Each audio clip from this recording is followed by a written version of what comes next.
Okay, अगला सवाल है सुधीर शर्मा का नागपुर से। सुधीर जी नमस्कार। सर नमस्कार सर, मेरे पास MRPL के 2000 शेयर है, 91 से लिया हुआ है, तो इसको रखें या फिर आपको क्या राय रहेगा सर? मैं पूछ लेता हूँ गावा जी से। गावा सर 91 पे लिया था और दुगने से ज़्यादा फायदा है, मतलब डबल से ज़्यादा हो गया। हाँ डबल ज़्यादा हो गया। गावा सर अच्छा पहले MRPL में बताइए। हाँ देखिए MRPL का बेसिकली ना डबल होता है तो कम से कम 50% तो निकाल देना चाहिए, फिर कंटिन्यू होल्डिंग। स्ट्रक्चर पॉजिटिव है, थोड़ा करेक्टिव मोड आ सकता है, साइडवेज जोन, लेकिन 200 स्ट्रॉन्ग सपोर्ट जोन है। मुझे नहीं लगता 200 ब्रेक करेगा। आपका नजरिया क्या है मुझे पता नहीं। अगर लॉन्ग टर्म का है तो कंटिन्यू होल्डिंग, घबराने की बात क्या है। 91 से अगर यहाँ तक आए तो लॉन्ग टर्म ही होगा। क्यों शर्मा जी, लॉन्ग टर्म है ना? हाँ सर, 5 ईयर्स कम से कम 5 ईयर्स। तो फिर तो सोचना भी नहीं चाहिए, नेक्स्ट ईयर पूछ लीजिएगा। अगले साल पूछेगा, 20 साल तो आप रख रही। गावा सर एक ये जो MRPL से मुझे याद आया, बहुत सारे लोगों के मन में सवाल है जो हमारे ट्विटर पे भी लिखते रहते हैं कि जैसे इन्हीं का केस था कि 90 पे लिया 2.25 हो गया, या किसी ने चेन्नई पेट्रोलियम 400-500 पे लिया वो 1000 रुपये हो गया। ऐसे बहुत सारे पॉकेट्स हैं जहाँ पे लेने के बाद 2 गुना 3 गुना इस तरह से स्टॉक हो चुके प्रॉफिट में बैठे हुए हैं। अब क्या उनको पूरी पोजीशन ज़ीरो कर देनी चाहिए और थोड़ा कैश में बैठना चाहिए, या आधा बेच के कैश में बैठना चाहिए? क्योंकि मन में एक डर तो आता ही है कि 4-5 गुना हो गया है तो क्या करना चाहिए। देखिए बुल ट्रेंड तो स्टिल इंटैक्ट है, कॉम्प्रोमाइज तो हुआ नहीं, तो बेचने की वजह होनी चाहिए। हाँ पैसे की जरूरत है तो फिर जब चाहे बेचो। अगर पैसे की जरूरत नहीं और बुल ट्रेंड इंटैक्ट है तो बेचने की जरूरत है। हाँ अगर आपको डर लगता है, प्रॉफिट बुकिंग करते रहिए आहिस्ता आहिस्ता। जब डबल होता है तो कम से कम आधा निकाल दीजिए, फिर डबल होता है तो फिर आधा निकालिए। ये एक स्ट्रेटेजी बन सकती है। ये बेस्ट स्ट्रेटेजी तो नहीं कहूंगा, लेकिन कम से कम आपको मन में दुख नहीं होगा। हाँ ये तो थोड़ा थोड़ा बेचते रहना चाहिए। बंगलुरु से ज्ञान बोहरा हमारे साथ जुड़े हैं और इनका सवाल लेते हैं। ज्ञान जी नमस्कार, सवाल पूछिए। हाँ नमस्ते सर। तो एक्चुअली मेरे पास एक गार्डन रिच शिप बिल्डर्स के 25 शेयर हैं, 748 में लिया हुआ है। मैं जानना चाहता हूँ कि करेंट रेट में होल्ड भी कर सकता हूँ और भी इन्वेस्ट करना चाहता हूँ इसी शेयर में, तो कर सकता हूँ क्या? ओके गावा साहब 2 सवाल हैं इनके। एक तो जिन्होंने ले रखा है वहाँ से थोड़ा सा ऊपर गया है स्टॉक, इसी शेयर में और करंट प्राइस पे इन्वेस्ट किया जा सकता है क्या? 750 में करना चाहिए ऐड, अगर आता है तो नीचे। मैंने कहा कि 750 आएगा, लेकिन 750 के आसपास गार्डन रिच में स्ट्रॉन्ग सपोर्ट जोन है। अपडेट करें 817, तो वहां पर ऐड कर सकते हैं, या फिर ऐड करना तो ऐड कीजिए, नीचे आया तो और ऐड कीजिए, नहीं आता तो छोड़ दीजिए। इसका चार्ट स्ट्रक्चर बढ़िया है लॉन्ग टर्म के लिए, तो मेरे हिसाब से ये होल्ड करना चाहिए। एक ऐड करना है तो ऐड कर सकते हैं, डिप्स आए तो, नहीं आए तो कोई बात नहीं। तो ज्ञान जी अगर नीचे आए ना 750 के आसपास तब और ऐड करिएगा, अदरवाइज फिर आप इसी पोजीशन पे अभी बने रहिए, इस भाव पे मत करिए ऐड। अगला सवाल है सुबोध कुमार दास का, दरभंगा बिहार से। बताइए दास साहब। नमस्कार जी। जी एक्चुअली मेरा एक बलरामपुर चीनी शेयर है, हाँ और एक BCPL रेलवे इंफ्रा शेयर है। तो थोड़ा सा जानकारी लेना है। जो BCPL 147 में लिए हैं 100 शेयर, और बलरामपुर चीनी 150 शेयर 367। ओके गावा सर पहले बलरामपुर चीनी देखिए। ओके बलरामपुर चीनी थोड़ा डिप पॉसिबल है, जगह है 360, स्ट्रॉन्ग सपोर्ट जोन ट्रेड करा 377। अगर डिप मिलता है तो 360 आता तो रुक सकता है। लॉन्ग टर्म चार्ट ठीक है, लेकिन कुछ महीनों से साइडवेज जोन पर कंसोलिडेशन पे, तो आई थिंक एक फ्रेश ट्रेंड की जरूरत है। नीचे ऊपर होता रहेगा, ट्रेंड में ही है तो ट्रेड जोन में, तो होल्ड है ट्रेड जोन। अच्छा दूसरा जो इन्होंने लिया है BCPL रेलवे इंफ्रा, नंबर बताऊं क्या मैं आपको? हाँ प्लीज प्लीज। नंबर है इसका 542057। 542057 BCP, यस।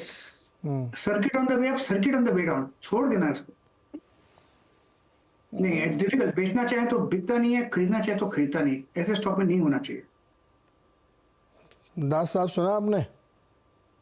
भी नहीं हो पाता और परचेज भी नहीं हो पाता है। यही तो बता रहे हैं गावा जी कैसे जी कि जब जो सर्किट टू सर्किट ऊपर नीचे होते हैं ना, तो ना तो बेच पाओगे आप ना खरीद पाओगे आप।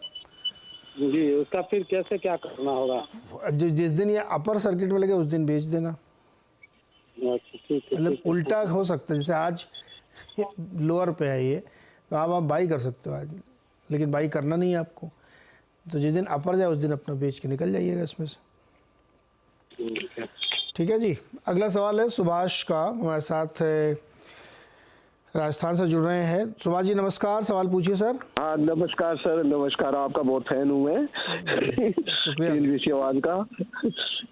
और सर मेरे पास हनीवेल ऑटोमेशन है, 4-5 साल से ये 35-36 हज़ार पे घूम रहा है, कभी 40 हो जाता है। तो 4 शेयर हैं, क्या करूं सर? न तो डिविडेंड है, न कभी बढ़ता है, 1000-2000 पे इतना चल रहा है। 3-4 साल से होल्ड किया। वो एक NHPC है, 102 से खरीदा है मैंने। दूसरा क्या बताया 400 शेयर है उसके। NHPC 400 शेयर हैं, 102 ओके। और वो 36 की बाइंग है। हनीवेल 4 शेयर हैं, पहले 5 थे, एक बेच दिया मैंने कल परसों। 4 थे, ठीक 4 हैं। 36,000 की बाइंग पे है हनीवेल ऑटोमेशन। क्या करना चाहिए दोनों में? लॉन्ग टर्म में सर। जी गाबा सर, हनीवेल ऑटो 4 बचे इन्होंने, एक बेच दिया है, 36,000 की खरीद है और अभी चल रहा है 37,850। अब ये स्टॉक तो बढ़िया है। स्टॉक अच्छा है, लेकिन लिक्विडिटी थोड़ा इश्यू होता है। क्या करना चाहिए इनको? 4 सर अभी होल्ड करें क्या ये? नहीं, होल्ड करना चाहिए। स्टॉक तो बढ़िया है, नथिंग रॉन्ग। फॉर 37-38,000 का स्टॉक है, कंटिन्यू होल्डिंग है। इसमें वॉल्यूम में कम होते हैं, एक दूसरा जॉबिंग डिफरेंस थोड़ा ज्यादा होता है।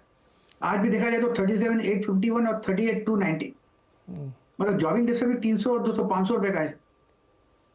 तो हमेशा इसको, लेकिन it's a good investment, continue holding it. हाँ, कंसोलिडेशन जोन पर है, 50,000 जाकर आया इसलिए, और एक बार 50,000 जाकर आएगा तो फिर और हाई जोन देखेंगे। तो बुरा स्टॉक नहीं है।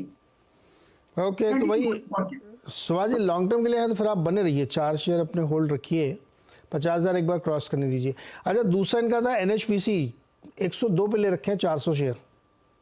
NHPC 102 पे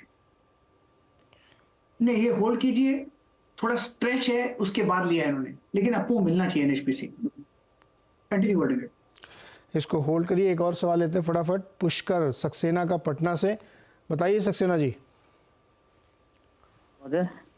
मेरे पास ओरेकल फाइनेंस के हाँ। 40 शेयर हैं, 1,839 रुपये 80 पैसे की दर से।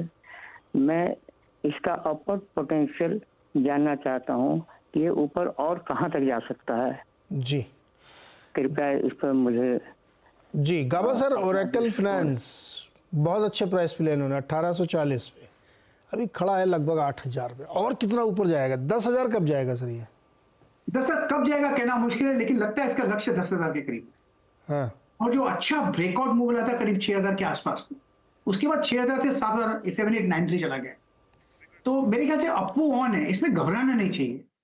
मेरे ख्याल से 10,000 का लक्ष्य होना चाहिए, और जो स्टॉक 10,000 जाता है उसमें स्ट्रेंथ तो होगी, तो आप होल्ड कीजिए, नथिंग टू वरी। तो भाई 10,000 की तरफ ये जाएगा पुष्कर जी, लेकिन समय बताना बड़ा मुश्किल है कि ये कब जाएगा, लेकिन जाएगा। और जिस तरह से माहौल इसका बन रहा है यहाँ पे। गावा सर, एक सवाल अशोक लीलैंड पे है, इनका नाम बताता हूँ मैं आपको, विकास कुमार ने अशोक लीलैंड ले रखा है 185 पर, quantity 500, very short term. Very short term मतलब क्या, एक दिन कमाने क्या इनको? आधा घंटा एक हफ्ता मान लेते हैं सर, चलो वेरी शॉर्ट टर्म, एक हफ्ता। चलो सबसे पहले अशोक लेलैंड मेरे पास पोर्टफोलियो में है, और मैंने इसको रिसेंटली ट्रेडिंग में भी ऐड किया है रिसेंटली। ओके, तो ये मेरे पास है स्टॉक। मेरे से स्ट्रक्चर ये पॉजिटिव लगता है। अभी बुरे नंबर आए फिर भी ये टूटा नहीं स्टॉक, तो ये साइन ऑफ स्ट्रेंथ है अशोक लेलैंड में। मेरा टारगेट करीब 225 के आसपास का है, तो मेरे ख्याल से वहां तक जाना चाहिए, और वहां ही मैं बेचूंगा, उसके आसपास ही बेचूंगा। तो मैं तो कंटिन्यू होल्ड करता हूं, लेकिन आपका नजरिया बहुत short term, very short term, उसको वेरी थोड़ा मीडियम टर्म कर दीजिए, मुनाफा मिलेगा। ये अभी साइडवेज जोन पर है अशोक लेलैंड, करीब 8-10-12 हफ्ते से साइडवेज है, लेकिन ये वीक नहीं है स्टॉक। तो कंटिन्यू होल्डिंग इट और अपना नजरिया बढ़ा लीजिए। और ये अगेन डिस्क्लोज करता हूं, ये स्टॉक मेरे पोर्टफोलियो में। ये बात ध्यान रखिएगा, ये गाबा सर के पोर्टफोलियो में भी है अशोक लीलैंड। तो एक राय किसी और से भी ज़रूर लीजिएगा। गुरजीत गुलाटी के सवाल लेते हैं। इन्होंने 160 शेयर खरीद रखे हैं देवयानी इंटरनेशनल के IPO के समय 90 रुपये पे। क्या करें, होल्ड करें या प्रॉफिट बुक कर लें, क्या करें? ICICI जनरल इंश्योरेंस आज बहुत बढ़िया आप मुंह मिला है, कंटिन्यू होल्डिंग है। नहीं सर, देवयानी इंटरनेशनल। ओ सॉरी, देवयानी, मेरी गलती हो गई, सॉरी, DEVY। देवयानी इंटरनेशनल थोड़ी अपर रीजन में थोड़ा सेलिंग प्रेशर था, ट्रेड करा है 158, पॉसिबल है कि 140 भी आ सकता है, 140 के आसपास सपोर्ट है, लेकिन एक लेवल देता हूं उस पर ध्यान दीजिए 175। ये एक बार 175 निकल गया फिर हायर जो देखेंगे 195। यस, अप मूव ऑन है, कह सकते हैं yes Devyani International, but continue holding है।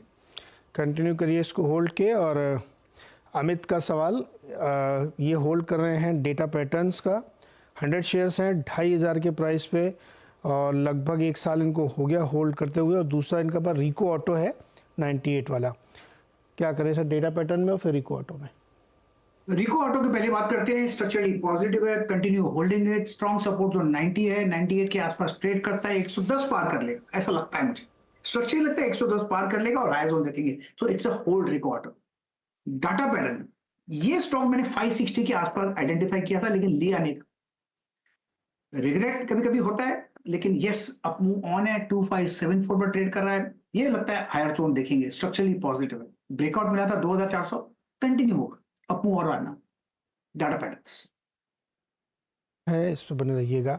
मनीष शर्मा 5000 शेयर्स PFC 277 पे। PFC, हाँ, पावर फाइनेंस। यस मैं निकाल लेता हूँ चार्ट पावर फाइनेंस का। पावर फाइनेंस का चार्ट है, यस थोड़ा साइडवेज है क्योंकि बहुत फास्ट दौड़ा है फ्रॉम 250 टू 450। अगर साइडवेज आता है तो nothing to worry, I think dips buyable है, स्ट्रक्चर पॉजिटिव है, strong support zone power finance का करीब 385 के आसपास है, वहां पर सपोर्ट मिलेगा, लेकिन स्ट्रक्चर पॉजिटिव है, शॉर्ट टर्म में वीकनेस है, कंटिन्यू होल्डिंग, घबराने की जरूरत नहीं। पावर फाइनेंस घबराने की जरूरत नहीं है, पावर फाइनेंस रखिए। अच्छा, एक नमन अरोड़ा का है ऑन मोबाइल ग्लोबल, 3000 शेयर लगभग ले रखे इन्होंने, एवरेज प्राइस 110 रुपये 64 पैसे, लिया तो था शॉर्ट टर्म के लिए लेकिन अब हो गया है इन्वेस्टमेंट। इसमें ब्रेकडाउन मिला करीब 105 के आसपास, उसमें एक वीकनेस आई, पॉसिबल है कि 75 भी देखने को मिल सकता है, वहां पर शायद एक सपोर्ट है, तो I think on mobile choice नहीं है, 75 के आसपास एक सपोर्ट मिलना चाहिए, लेट्स होप वहां मिल जाए। अब तो इन्वेस्टर बने रहना पड़ेगा इनको, जी बिल्कुल, अब यहाँ से निकल के जा नहीं सकते। कहा सर, रेलटेल के निवेशकों को क्या करना चाहिए? आज 13.5% ऊपर है, 482 रुपये का भाव आ गया है रेलटेल में। मैं चार्ट निकाल लेता हूँ रेलटेल का, ये रेलटेल, या रेलटेल, वाओ ब्यूटीफुल, एक ब्रेकआउट मिला है, मिस हो गया मुझसे लेकिन बहुत बढ़िया ब्रेकआउट मिला है, अब ये 500 की तरफ जाएगा, वहां पर रुकेगा नहीं, स्ट्रक्चर पॉजिटिव है, इस पे जब भी कोई करेक्शन आई है, 3 बार आई है, और करेक्शन से ड्रॉप हो रही है, तो अपमूव फिर एक अपमूव मिलता है। RailTel yes it's good, it's a hold. कहा जी last question, Adani energy solutions 3% नीचे, कल इसमें बड़ी तेजी थी, आज 3% नीचे 1140 पर है। अडानी एनर्जी सॉल्यूशंस, यस मिल गया मुझे, आज 3% नीचे क्योंकि कल एक बहुत बढ़िया अपमूव मिला, ये साइडवेज जोन पर, ट्रेडिशनली यहाँ पर रेसिस्टेंस आया 1250 1260 के आसपास, तो यहाँ पर 1200 का जोन है, यहाँ पर इसलिए रेजिस्टेंस आया, लेकिन सपोर्ट 1080 के आसपास है, डिप मिलेगी, वीक स्ट्रक्चर नहीं है अडानी एनर्जी सॉल्यूशन, अपमूव मिलना चाहिए और अपना नजरिया थोड़ा लंबा कर देना चाहिए, मुनाफा मिलेगा अडानी एनर्जी सॉल्यूशंस। ओके, नजरिया थोड़ा लंबा करें तो इस पर मुनाफा मिलेगा। गाबा जी बहुत बहुत शुक्रिया जुड़ने के लिए, बातचीत करने के लिए और दर्शकों की मदद करने के लिए। डिस्क्लोजर याद रखिएगा जो गाबा सर ने अपने स्टॉक में दिया था शोकली लैंड में। फिलहाल इस शो में इतना ही, छोटा सा एक ब्रेक और ब्रेक के बाद आप देखिए खिलाड़ी नंबर 1।